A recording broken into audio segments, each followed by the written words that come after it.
নমস্কার, welcome to learning with Vishnu channel. আশা করছি সবাই খুব ভালো আছেন, সুস্থ আছেন ও স্বাভাবিক আছেন। তো আজকের ভিডিওটির টপিক হলো আমরা যারা এক্সেল নিয়ে প্রতিনিয়ত কাজ করি, আমাদের অনেক কিছু এমন কাজ করতে হয় যেটাতে যে এই যে আমাদের যেই ফর্মটি আছে, মনে করো এই ফর্মটির মধ্যে আমি লিখতে পারবো, কিন্তু এই বাইরে এখানে লিখতে পারবো না। আবার এর পাশাপাশি এরকমও হতে পারে যে আমি এখানে এই বাইরে লিখতে পারবো, পাশাপাশি এখানে কেউ লিখতে পারবে না। আবার প্রতিনিয়ত আমরা যাদেরকে এরকম পাঠাই, তারা অনেক সময় এরকমই করে থাকে যে আমরা যে শিটটি পাঠিয়েছিলাম তাদেরকে ফিল আপ করার জন্য, তারা সেটাকে চেঞ্জ করে অন্য ফরম্যাটে করে পাঠিয়েছে। কিন্তু আমরা সেটা চাই না যে সে আমার শিটটিকে চেঞ্জ করে তার নিজের মতো অন্য কোনো ফরম্যাট করে বা অন্য কিছু লেখা বসিয়ে সেখানে সে সেই ফর্মটি ফিল আপ করে। ঠিক আছে? ফিল আপ করে যেন আমাকে পাঠায়। তো সেই কারণে আমরা আজকে এই টপিকটি নিয়ে কথা বলতে চলেছি। এই টপিকটির নাম হলো প্রোটেক্ট অ্যান্ড আনপ্রোটেক্ট শিট। মানে আমরা কিভাবে এটাকে প্রোটেক্ট করতে পারবো, আবার কিভাবে আনপ্রোটেক্ট করতে পারবো। তো বেশি কথা না বাড়িয়ে চলো আমরা মূল ভিডিওতে চলে যাই। তো মূল ভিডিওতে যাওয়ার আগে বন্ধুরা একটি কথা, যেটি ছিল যে আমার ভিডিওটি যারা যারা দেখছেন প্লিজ লাইক করবেন, সাবস্ক্রাইব করবেন এবং চ্যানেলটিকে বেল আইকন বাজিয়ে দেবেন, যাতে আপনারা পরবর্তীকালে নতুন কোনো ভিডিও এলে সবার প্রথমে দেখতে পারেন। প্লিজ লাইক করুন, কারণ লাইক করলে আপনাদের যদি একটা লাইক করেন, সেই একটা লাইকই আমার মোটিভেট করে আরও নতুন নতুন ভিডিও বানানোর জন্য। তো আমি চাইবো যে প্লিজ ফ্রেন্ড, তোমরা প্রত্যেকেই আমার এই ভিডিওটিকে লাইক করুন, কমেন্ট করুন এবং চ্যানেলটিকে সাবস্ক্রাইব করে আমার পাশে থাকুন। তো চলো এবার আমরা মূল ভিডিওতে যাই। তো দেখুন বন্ধুরা, এই যে আমরা যে এক্সেলে ফুল শীটটা দেখছি, এই শীটটা কিন্তু পুরোটাই লক থাকে, ঠিক আছে? কিন্তু এটি প্রোটেক্ট থাকে না। তো এটা কিভাবে বুঝবে প্রোটেক্ট থাকে না? যেমন আমি একটি শর্টকাট হিসেবে তোমাকে বোঝাই বা আপনাদেরকে বোঝাই। ধরুন, মনে করুন আপনারা একটি ঘরের মধ্যে আছেন, ঠিক আছে? ঘরের মধ্যে আছেন, ঘরের দরজাটা সিম্পলি, জানলাটা সিম্পলি, ঘরের দরজাটা সিম্পলি বন্ধ করা আছে, ঠিক আছে? কিন্তু ওটাতে কোনো লক করা নেই।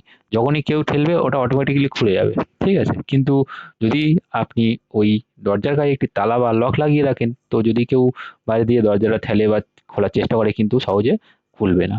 তো এটাকেই বলে প্রোটেক্ট শিট, ঠিক আছে? ওইরকমই এটা ভিতর থেকে বন্ধ আছে, কিন্তু লক করা নেই, মানে যে চাবিটা দেওয়ার কথা ছিল সেই চাবিটা মারা নেই, ঠিক আছে? সেটাই হচ্ছে কি এর মূল কাজ। সেটা আমরা কিভাবে করব? তো চলো আগে একবার দেখে নিই, ঠিক আছে? তো ধরুন এই শিটটিকে আমি লক করব। তো এই লক করার জন্য প্রথমে আমাকে কোথায় যেতে হবে?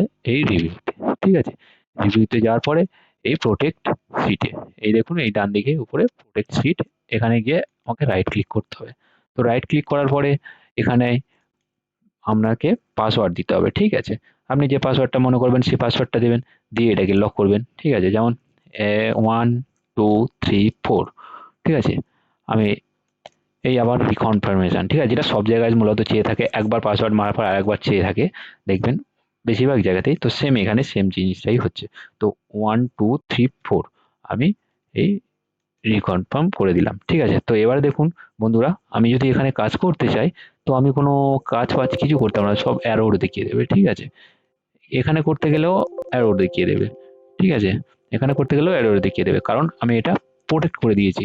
কিন্তু আমি তো এরকম প্রোটেক্ট চাই না, বা আপনারা এরকম প্রোটেক্ট চান না। আপনারা চান হয় সে এখানে কাজ করতে পারবে, এখানে কাজ করতে পারবে, কিন্তু এই বাইরে এখানে কাজ করতে পারবে না। আবার হয়তো এটাও হতে পারে যে সেই বাইরে কাজ করতে পারবে, এই এই ফর্মটার মধ্যে সে কাজ করতে পারবে না। তাহলে এরকমটা করতে গেলে আমাদেরকে কি করতে হবে? চলুন সেটা এবার দেখে নেওয়া যাক। তো সবার আগে আমাকে এটাকে আবার আনপ্রোটেক্ট করতে হবে। তো আনপ্রোটেক্ট করতে গেলে সেম জায়গাতে যেতে হবে। যাওয়ার পরে আমাদেরকে ফের আবার আনপ্রোটেক্ট করার জন্য সেই সেম পাসওয়ার্ডটাই মারতে হবে। তো কি পাসওয়ার্ড দিয়েছিলাম? 1 2 3 4। তো এই আবার হয়ে গেল। এবার দেখুন আমি এর মধ্যে সব কাজ করতে পারবো। ঠিক আছে? সেম। এবারে আমাদেরকে এটাকে প্রোটেক্ট করতে হবে। ঠিক আছে? মনে করুন আমি এই জায়গাটার মধ্যে সবকিছু লিখতে পারবো। ঠিক আছে? এটাকে চেঞ্জ করতে পারবো। কিন্তু এই বাইরে সাদা জায়গায় কিছু লিখতে পারবো না। তো তার জন্য আমাকে কি করতে হবে? তার জন্য আমাকে এটাকে সিলেক্ট দিয়ে নিতে হবে। ঠিক আছে? আমি যেই জায়গাতে লিখতে চাই সেই জায়গাটুকুনি আমাকে সিলেক্ট দিয়ে নিতে হবে। ঠিক আছে? এই সিলেক্ট করে নিলাম। আমি এই জায়গাটুকুনি লিখতে চাই। কিন্তু এই উপরের নামগুলো যেন না সে চেঞ্জ করতে পারে, এই জায়গাটুকুনি লিখতে পারে, ঠিক আছে ইউজার, কিন্তু এই নামগুলো যেন না সে চেঞ্জ করতে পারে। তো তার জন্য আমাকে এটাকে অল সিলেক্ট করে নিতে হলো। অল সিলেক্ট করার পরে এখানটায় আমাকে রাইট ক্লিক করতে হবে। রাইট ক্লিক করার পরে দেখো এখানটায় রয়েছে ফরম্যাট সেল, ঠিক আছে, ফরম্যাট সেলে ক্লিক করতে হবে। কিন্তু আমি চাই না যে এইভাবে এরকম একটার পর একটা প্রেস করে করে আমাকে যেতে, আমি একটা শর্টকাট দিয়ে যেতে চাই, ঠিক আছে, আর সেই শর্টকাটটাও আপনাদেরকে আমি শেয়ার করতে চাই, আপনাদেরকে বলতে চাই। সো সেই শর্টকাটটি হলো Ctrl+1। অ্যামেজিং শর্টকাট, তাই না বন্ধুরা? খুব সহজেই মানে আমরা চলে এলাম। তো দেখো এখানে আসার পরে আমার এখানে অনেক অপশন আছে, সো এইসব অপশনগুলো নিয়ে পরে আবার ভিডিও বানাবো, পরে সেই ভিডিওগুলোতে দেখাবো, এগুলোর অনেক কাজ আছে। তো এবারে আমাদের এখানে আসার পরে এখানে প্রোটেক্ট শিটে চলে যেতে হবে।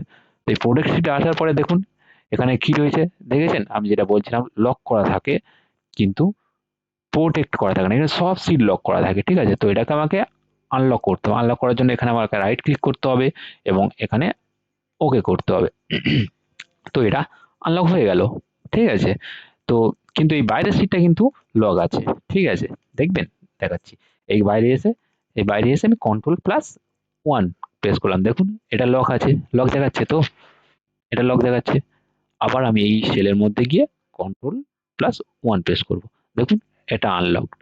তাহলে এবার বোঝা গেল বন্ধুরা যে মানে আপনার যে এক্সেলের সিট, এক্সেলের ফুল সিটটাই সবসময় লকড হয়ে থাকে, ঠিক আছে, লক করা থাকে, এবার ওগুলোকে আনলক করে নিতে হয়, ঠিক আছে। তো এবারে কি হচ্ছে না, এবার আমাকে এই বাইরের সেলটাকে প্রোটেক্ট করতে হবে, ঠিক আছে। এবারে বাইরের সেলটাকে প্রোটেক্ট করতে হলে বাইরে ক্লিক করে এবারে আমাকে ফের ওই প্রোটেক্ট সিটে যেতে হবে। যাওয়ার পরে এবারে এখানে একটি মূল জিনিস আছে যেটা খুব বোঝার জন্য একটি খুব দারুণ একটি জিনিস, এটা মাথায় রাখতে হবে, ঠিক আছে। আমরা কি চাই যে সে যাতে না এখানে লিখতে পারে, কিন্তু এই ফর্মটার মধ্যে সে লিখতে পারে, মানে যা ইচ্ছা সে ফর্মটার মধ্যেই লিখতে পারে, কিন্তু বাইরে যেন না পারে, আর আমার লেখা কোনো লেখাগুলোকে যেন না চেঞ্জ করতে পারে। তো তার জন্য আমাকে কিন্তু এই আমরা যদি ডাইরেক্ট এইভাবে লক করে দিই তাহলে তো আমাদের প্রোটেকশন হয়ে যাবে, আমরা তো এখানে কিছু লিখতে পারবো না। তাহলে কি হয়ে গেল, তার জন্য কোনো ফারাক পড়ে না, কোনো ফারাক হয় নাকি? কিন্তু না বন্ধুরা, আমি বলবো হ্যাঁ ফারাক হয়। কিভাবে ফারাক হয় দেখুন, আমি যখন ফুল সিটটাকে প্রোটেক্ট করেছিলাম, প্রোটেক্ট করার পরেও আমি এই জায়গা থেকে আসতে পারছিলাম, কিন্তু কাজ করতে পারছিলাম না ঠিকই, কিন্তু আমি আসতে পারছিলাম, ঠিক আছে। এবারে আমি আসতে পারছি মানে ওটাকে আমি কপি করতে পারবো, আর কপি করলে আমি কিন্তু সমস্ত কাজ ওখানে করতে পারবো। সো আমাকে এবার এমন একটি প্রসেস করতে হবে যাতে এই সেলটা, এই সেলের মধ্যে সে আসতেই না পারে, ঠিক আছে। সে যদি না আসতে পারে তাহলে আমাকে মানে এসে আবার সেলটাকে কপিটা করবে কি করে, তাই না বন্ধুরা? আমেজিং ব্যাপার না একটা? সে যদি এই সেলের মধ্যে আসতেই না পারে তাহলে কপি করতে পারবে না। সো তার জন্য আমাকে কি করতে হবে, এটি এই বক্সটি ওপেন করার পরে এখানে দেখো ওপরে এই যে অপশনটি আছে, এখানে আমাকে ক্লিক করতে হবে, করার পরে আমাকে ওকে করতে হবে, ঠিক আছে। করার পরে আমাকে ওকে করতে হবে, কিন্তু ওকে করার আগে বন্ধুরা একটা জিনিস করতে হবে, যেটার থেকে আবার ফের সিটটাকে লক করতে হবে, প্রোটেক্ট করতে হবে, ঠিক আছে। লক তো হয়েই আছে, এবার প্রোটেক্ট করতে হবে। প্রোটেক্ট করার জন্য আবার সেম ভাবে পাসওয়ার্ড মারবো, ঠিক আছে, 1 2 3 4, ঠিক আছে। তো মারি 1 2 3 4, তো এই পাসওয়ার্ডটা দিলাম। এখানে আমি 1 2 3 4 দিচ্ছি বলে যে আপনারা 1 2 3 4 দেবেন এটা নয়, এটা এমনটা নয়, আপনার যা মনে ইচ্ছে হবে, যেমন ইচ্ছে হবে তেমন ভাবে আপনারা পাসওয়ার্ডটি দেবেন, ঠিক আছে। সো আমি 1 2 3 4 পাসওয়ার্ড দিয়েছি, এবার এটাকে লক করে দেবো, ঠিক আছে। আর একবার রিকনফার্ম, মানে যেটা সেই আগের বারে চেয়েছিল না রিকনফার্ম, তো রিকনফার্ম করতে হবে আরেকবার, ঠিক আছে। তো তার জন্য আমাকে ফের ওই 1 2 3 4 সেম পাসওয়ার্ডটাই আমাকে মারতে হবে, ঠিক আছে, আপনারাও সেম মারবেন, ঠিক আছে। সো হয়ে গেল লক, ঠিক আছে। দেখো আমি এখানে কিন্তু কোনো প্রেস করতে পারছি না, ঠিক আছে।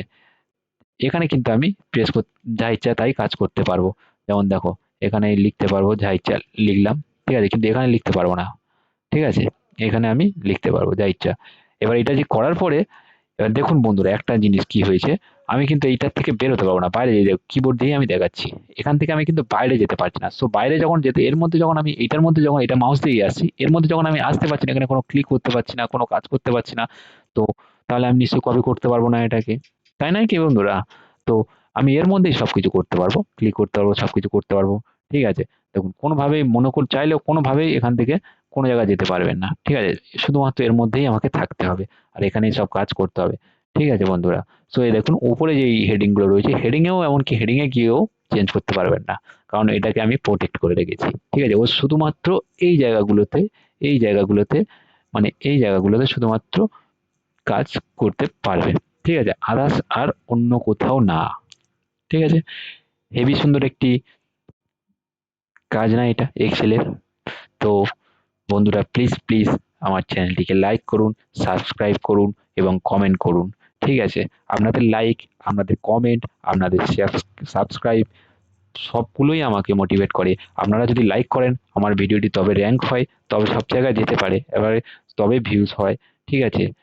তবেই সবাই শিখতে পারবে, না হলে কিন্তু নয়। আপনারা ভিডিও দেখুন প্লাস লাইকও অবশ্যই করে লাইকটি করুন এবং বেল আইকনটি অবশ্যই প্রেস করে রাখবেন, যাতে পরের ভিডিওগুলি আসলে আবার তোমরা ভিডিওগুলি পেতে পারো, ঠিক আছে বন্ধুরা? ওকে, বাই। সবাই খুব ভালো থাকবেন, সুস্থ সুস্থ থাকবেন, ভালো থাকবেন, আমি এটাই আশা করি।